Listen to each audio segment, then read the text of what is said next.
السلام عليكم ورحمة الله وبركاته. أسرتي الغالية وأسرة قناة ابن الواحة، أهلا بيكم في فيديو جديد. زي ما حضراتكم شايفين الأرض اللي قدامنا ده برسيم حجازي. احنا كنا اشتغلت فيه امبارح وأول امبارح. لو بصينا كده هنلاقي البرسيم ما شاء الله لا قوة إلا بالله. كان في ناس سألتني وقالت لي لما يبقى البرسيم غزير أو رائد في الأرض وهو عامل زي الحصيرة دلوقتي نحشه إزاي؟ طبعا بيبقى فيه صعوبة في انك انت تحش البرسيم ده بمحشة البرسيم، فبياخد منك وقت. طيب يعني ايه العمل؟ يعني مش هنحشه هنسيبه على كده؟ لا يا جماعة، هو في الفترة دي في شهر 5 عموما وشهر 6 بيبقى البرسيم فيها تقيل خالص في الارض. لو بصينا للخط ده او الجزء ده، انا امبارح اشتغلت فيه، اول امبارح اشتغلت فيه، واخد فيه ساعة ونص، ومساحته قليلة خالص. الخط ده كان البرسيم بتاعه هو واقف بيتاخد على شطبتين، لكن لو احنا بصينا هنلاقي فيه جزء اهو عند الجسر، يعني شطيبة عند الجسر، وادي شطيبة تانية، ادي 2 وادي التالتة. ولو نزلنا تحت في طرف الارض، بالرغم ان هي مقاس واحد، من كتر ما هو رائد في الارض وكان بعد ما شرب جه الهوا نيمه عملوا زي الحصيرة، واخد 4 شطايب من تحت. ده انا واخد فيه حوالي ساعة ونص. ده اشتغلت فيه انا واخويا، يعتبر خدنا فيه حوالي نص ساعة، ساعة الا ربع كده. لو بصينا للبرسيم زي ما حضراتكم شايفين، البرسيم رائد في الارض صراحة، متعب جدا جدا جدا في حشيشه. وانا بنصح يعني ما تحاولش تستنى لما البرسيم يكبر، حاول كده في الشهر ده والشهر الجاي ان انت بدري. يبقى ازاي بقى؟ لو هتبدأ تشتغل فيه اشتغل فيه بالوضع ده. لو بصينا للبرسيم اللي جنب منه اهو واقف يا جماعة، احنا بنقول عليه ان هو لسه ايه، ما استواش، لسه ما بلغش.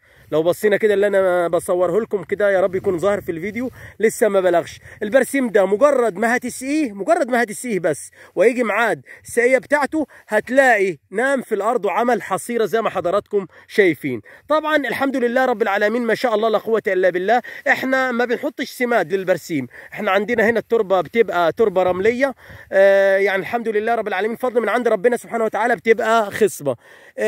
ان شاء الله احنا دلوقتي ادينا بنتمشى في البرسيم ده، بياخد معانا وقت.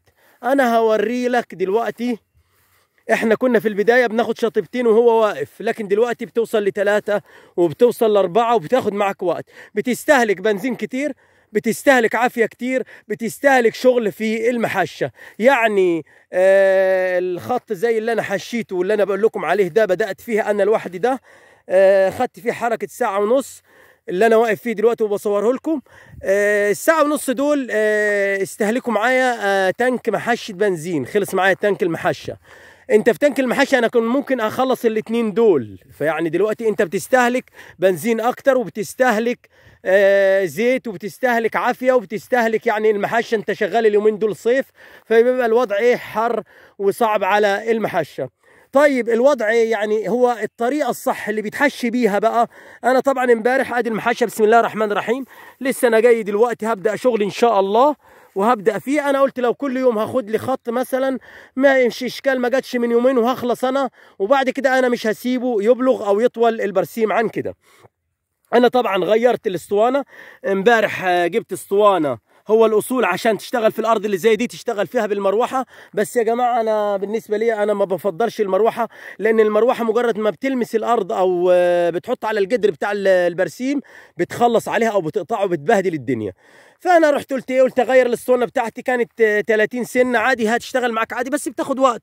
ورحت جايب اسطوانه مخرمه هي يا جماعه، اسطوانه ويكاس اللي هي المخرمه دي اللي بتيجي مع المحشه. لو بصينا عليها كده هي يا جماعه الاسطوانه دي انا لسه مركبها امبارح، قلت اشتغل بها شويه اهي. هي اي نعم مش هتبقى زي المروحه، لان افضل حشيش او افضل اسطوانه تشتغل بيها في البرسيم اللي زي ده اللي هي اسطوانه المروحه. انا ما بفضلهاش، لان ايه، انا بتقطع لي الجذور، بتبهدل لي الجذور، بالرغم ان انت لو رفعت يعني عادي، انت ممكن ترفع الاسطوانه وتشتغل بيها عادي، مش هيحصل اي حاجه. اشوفكم على خير. واحنا دلوقتي ان شاء الله كده هنبدا، وهنشوف كده بعد ما نخلص كده ممكن ندي تصوير تاني او فيديو تاني، ونشوف الوقت اللي احنا خدناه في الجزئية دي قد إيه.